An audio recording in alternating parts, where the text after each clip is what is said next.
producer who's making it happen this morning, Mr. Logan Landers. I'm your host, Vincent Turner. Today, our 2024 NFL Draft Prospect video is Devontez Walker, wide receiver out of the University of North Carolina. So if you like the video, please comment and share it. And today, to help me break down Mr. Walker's game going to the NFL, it's Mr. Daniel Kelly.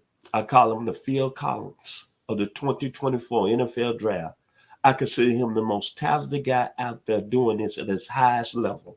He has an outstanding website, firstroundmark.com.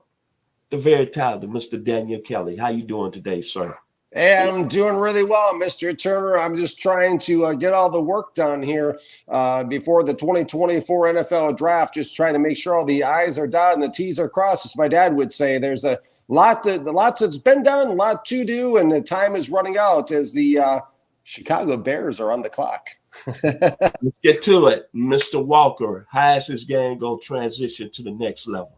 That's a big question about all these prospects. Thank you, Mr. Turner, and to our listeners. When you look at Devontez, quote-unquote, Tez Walker, as he goes by as his nickname, and I'll refer to him as, this is a guy that's a little bit different, even for me as being a film guy, as much as I beat on that drum, because this is a guy that was playing at Kent State in 21 and 22, and he played 8 games for North Carolina in 2023. So the film is not as available on him from a public standpoint, but I still end up watching and evaluating 5 games that I can have my feet held to the fire on when it comes to Tez Walker. 6'3", 200 pounds, you see there on your screen.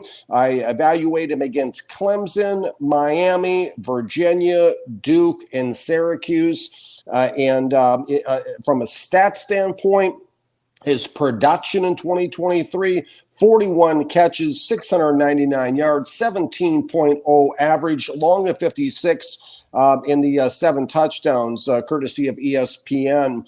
And that's, when I talk about, Tez Walker, that's why I titled my article on firstroundmock.com on January 31st the way I did. Who is Devontez Walker, right? Who is this guy? We see there number 5 on our screen. Well, let's unpack it, because that was my question. Because when I looked at NFL.com at a mock first round that they put out by Daniel Jeremiah, I saw that's when this guy first came to my attention. Because when somebody is viewed as a first round grade by Daniel Jeremiah on NFL.com, I know I at least have to report on him. I have to at least have something in the system on him, because he valued him being that good and that elite. I had to take a look at him. So that's what caught my attention, like I said. So who is he? Let's unpack that. Well, he's a guy that controversy surrounded from the get-go when he transferred from Kent State into North Carolina, which caused him to be ruled ineligible by the NCAA for the first 4 games of the 2023 season. And that was, of course, overturned, and he put up decent production. I put the rabbit ear, the quotes around it. Decent production. That's where the confusion on Daniel Jeremiah's grade begins for me on NFL.com, said with all due respect. Even at Kent State, 2 seasons combined. At Kent State, 63 catches, 1,045 yards, 12 touchdowns in a span of 16 games. When you look at those numbers, he didn't scorch the earth, nor did he scorch the football field with production, even at Kent State. He did look decent to me in 34 of his 41 receptions this season that I did evaluate and watched, in a lot of cases rewatched, when I took a lot of notes on him. And of course, I looked at the missed targets too in those games. But here's the deal with Tez Walker, okay? He struggled to create separation in the short to intermediate route levels. When I say short to intermediate route levels, I mean in the 0 to 19-yard route levels and when it comes to receiving routes. And he was nothing special in terms of his yakety-yak yards after the catch. Plus, here's something for us. He plays at 2 different speeds. What do I mean by two different speeds? Well, he plays at his regular speed, and Tez Walker also dogs it. And that's what really, caused a lot of issues in my mind, because he's a guy that when he's turned it on, he can indeed create a step or two of separation. And he did make a nice deep catch against my CB1 cornerback one, Nate Wiggins from Clemson on my 2024 NFL draft board. But then the rest of the game, Wiggins kind of took him to task and handled him the rest of the way. Overall, he did impress me in some aspects. He did flash a burst of speed, or so I thought, which was really him running a little bit more, a little slower, and then turning it on. So there was a little bit of that too. So it kind of gave the appearance of a burst that wasn't really a burst type of thing. And then also the thing I liked most was his deep game, but it wasn't elite looking. It wasn't the type of stuff that first round dreams are made of. His deep game, if you want to go check it out on firstroundmock.com on my evaluation on Tez Walker, you can click on the link, see it for yourself. His best deep games, I'll let you know, were against Miami, against Duke.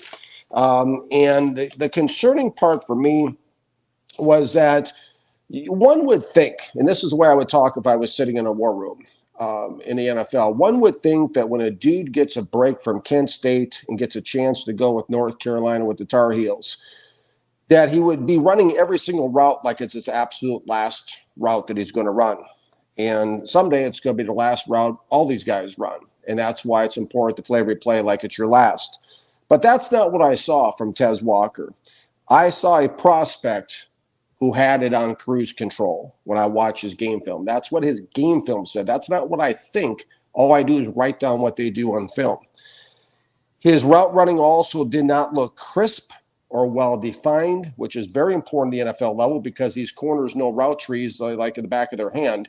So it's very important for receivers to run crisp and well-defined routes for the sake of timing and for the route of beating corners at the NFL level. His routes did not look crisp or well-defined. His catch rate at Kent State 2021, 55%.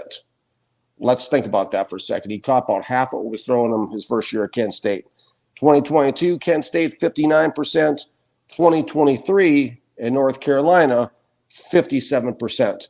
This is a guy who's never caught more than never reached 60% in his college career catch rate, which means that he's not catching more than 40% of what's thrown his direction. Furthermore, I think it's important to talk and circle back to 2023 for a second. His quarterback at North Carolina, Drake May, still only caught 57% of what was thrown to him, 41 out of 72 passes thrown his direction. Zeroing in a little bit more on the positives and negatives on Tez Walker, he mostly lines up in the outside. The positives, nice size frame, nice size natural frame, long arms. You can see him there on your screen. Soft, natural hands. Excels at short inside slant routes and intermediate dagger routes where he can overshadow corners with his natural size. He excels at finding soft spots in zone coverage. He's got good speed, but he did not blow the doors off college secondaries. College, of course, being a lower standard of level of competition than the NFL, he didn't even blow the doors off the college dudes. A lot of those guys are never going to be in the NFL. And so that's another thing to look at when you're watching game film is to look. That's what I look at anyways, is I look at who they're matching up against to see exactly who they're winning against and who they're not. That's very key is understanding because all the guys in the NFL are a lot better than what the sum of the players that they play against in college. Blocking, he took out his frustrations blocking a lot of times. The negatives, just to kind of just go over these quickly, inconsistent basically at all three route levels. His release from the line of scrimmage coming off the line was average. His routes look methodical. He didn't seem to have any sense of real urgency running his routes, which was a huge concern to me. Inconsistent effort to piggyback off that route running, which basically What this does is it messes up the timing. You could see that on the film between quarterback and receiver. And in fairness to Drake May, who I dropped from QB2 to QB5 first round on my board because everything he regressed in 2023, this may be partially the reason why he regressed in his defense, because some of the stuff that Tez was doing messed up with May's timing, because the quarterback relies on the receiver to be at that spot at that time, and he delivers the ball. Didn't always happen that way. He labors at break points, at route break points, and physical corners. Guys that got in his face and got physical with him, cornerbacks. The guys that cover him were able to knock him off his routes, which is another concern. Basically, a guy like Tez Walker, I gave him a third-round league grade. That's a developmental grade, taking respect, of course, to his positive attributes and also the need for further development. This is one of these type of receivers that you just don't know about. There's a lot of question marks I still have about Tez Walker that he did not answer for me on game film. And with a deep wide receiver classes we're looking at, where we could even see as many as, I think the record is 7 receivers taken in the first round. I have 8 first-round grades on receivers. This is a very deep wide receiver class. There's more guys after that, a lot more guys actually. So it's tough to fool around with a guy like this, but still, third-round league grade. I wouldn't take him, but that's what his skill set said on game film. Your thoughts, Mr. Turner, on Tez Walker, number 5, North Carolina. Tez Walker, North Carolina. We're not talking about basketball this evening. We're not talking about Dean Smith or Michael Jordan. We're talking about football. Young man is from Charlotte, North Carolina, West Charlotte High School. Been some great people that's came out of West Charlotte High School. Something in the water. The blood is nice there. Mo Collins, Pettis Norman, former Cowboy. Jeff McGinnis, former University of North Carolina basketball player. Dave Waymer, former NFL player out of Notre Dame. Steve Wilkes, former defensive coordinator right now with the San Francisco 49ers, who's looking for a job. Pep Hamilton, who's on the staff out there at Stanford, offensive coordinator. So when you look at this gentleman right here, he comes from a high school that's got a good start. He went to Kent State his first years out of high school. And I want to bring in our producer, Mr. Logan Landers. Now, Kent State played the University of Georgia year before last when Georgia won the national championship, and Georgia had 3 players right now that's going to probably be in the NFL. One of them, Chris Harris, had some time with the Las Vegas Raiders this past season. They got Kamari Lassiter, who's projected to be a high draft pick at cornerback, and Javon Bullock, who's one of the top safeties coming in the 2024 NFL draft. Mr. Landers, when Georgia played Kent State, Mr. Walker, was he not the best player on the field because he had over 100 yards receiving? He gave some business to that secondary for the University of Georgia, did he not? No, he did, Vincent, and he put a lot of good work in, in a game that wasn't meant to be super close. Tez Walker was definitely someone who made Kent State a viable threat for a little bit of time in that game. Thank you, babyface. I appreciate it. Back to you. Then he goes to North Carolina. Wasn't eligible for the first 4 games. Had a little controversy around the program. His head coach, Mac Brown, was upset. Then you mentioned they played Clemson. Well, Mr. Kelly, he did give Nate Wiggins a little business that game. If you go back and look at the film, I think, myself personally. But I'm not even going to use the Nate Wiggins observation. I'm going to use when they played Miami on ESPN, a national televised game. Now, Miami, last time I checked, the Miami Hurricanes, they got 2 safeties that's really drafted high. Cameron Kitchens is the top-rated safety in this draft. And James Williams, a lot of people are after him. And Mr. Walker put on a show that evening. That's when I became excited because I wanted to see what type of player he was. All I know, that game against that type of competition, both teams highly ranked at that time.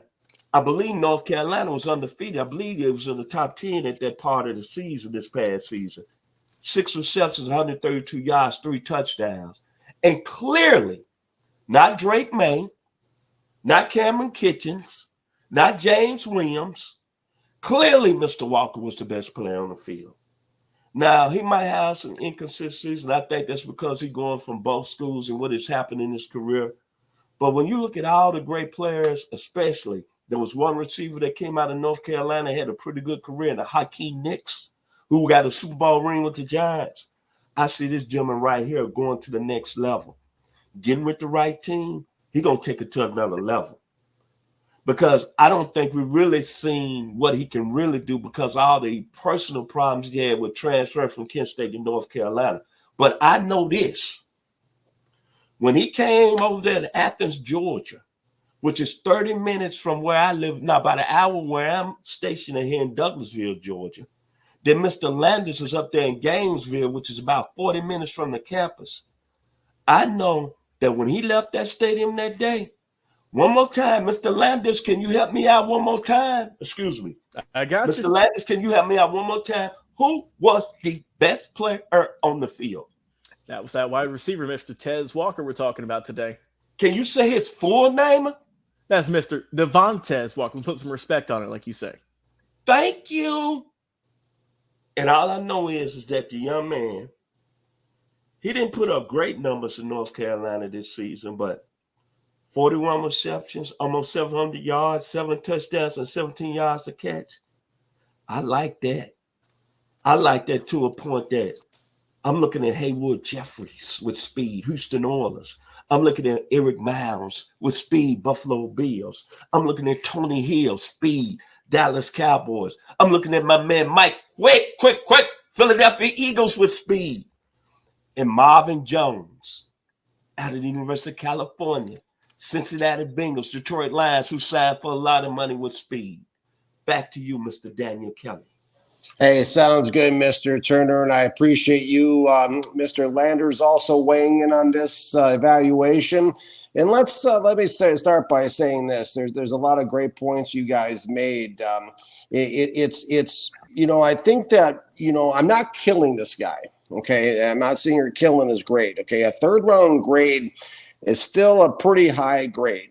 A third round grade says, first 3 rounds, that's pretty serious stuff for me to sign off on in my mind. That's the kind of stuff that comes up in an NFL job interview, as far as why did you have him in that round and what did you see in him? So I think, there's definitely redeeming qualities, and I've outlined them. I won't go back to them before you guys, said what you said. But I think the key word you said, Mr. Turner, that I really caught my radar was inconsistencies. And that's you gotta be a baller. You gotta be the type of guy that they sing rap songs about. If you're gonna be an elite first round guy, inconsistencies is the scariest word in any scouting department in the National Football League. Inconsistencies tell me that there's some stuff to work on, but there's some hiccups. There's some I don't know if we can really depend on him. Is he, what's he gonna do? He's got some ability. We need to develop him. We got to coach him up. Whatever it may be. Inconsistencies is the very reason, in fact, I dropped him down to the third round because, I even outlined those 2 games, the Duke and Miami game. I watched him against Wiggins. There's definitely a skill set there. There's definitely something that's worth drafting. I personally, as I said, I wouldn't take him because I'm looking for 53 ballers to run through a wall and we'll take the Super Bowl every year. So I'm not taking inconsistencies for my team. But he's a guy that, somebody will take him and he'll be a guy that can, he'll play his rookie contract out. Whether or not he gets a second contract will be really, to me, based on the fact, because second contracts are when the Brinks truck pull up. That's really going to depend on if he's able to clean up these inconsistencies that he put on game film. Not me, but him. And, so that's all really going to come down to, and this is why it's important in the pre-draft process, does this guy have an open mind? And that's really what NFL teams have to decipher here and be able to discern. Does he have an open mind? Because the guys who have an open mind, who are humble, who are hungry, who are willing to come in and take that direction in coaching and stay after practice and be the first guy in the building and the last to leave, The guys that want more, the guys who are open to the process and open to doing it, are the guys that generally do improve and do show improvement in their game, and they end up sticking. The guys that come in there thinking that they're a big man on campus, who think they know it all, and those types generally don't. Right now, his skill set is a third-round guy, especially in this class. That's extremely deep. Where he goes from here is really up to him, as it is to all of them. If you liked the video today, please comment and share it. We surely appreciate here on 100 Yards Football. Special thanks to the producer, the very talented Logan Landers, for making it happen today. My final words about Mr. Tez Walker, as he liked to be called. All I think about is North Carolina, Dean Smith, Michael Jordan, Julius Peppers, Hall of Famer, now former of the Carolina Panthers. Tez Walker is going to be a pretty good player, I think, going to the next level in the 2024 NFL Draft. I'd like to give special thanks to the gentleman who's joining us live from Key West, Florida, every week, this Thursday, leading up to the draft. There's two words I have to say. The Phil Collins of the 2024 NFL Draft, Mr. Daniel Kelly. Y'all be blessed here on 100 Yards of Football.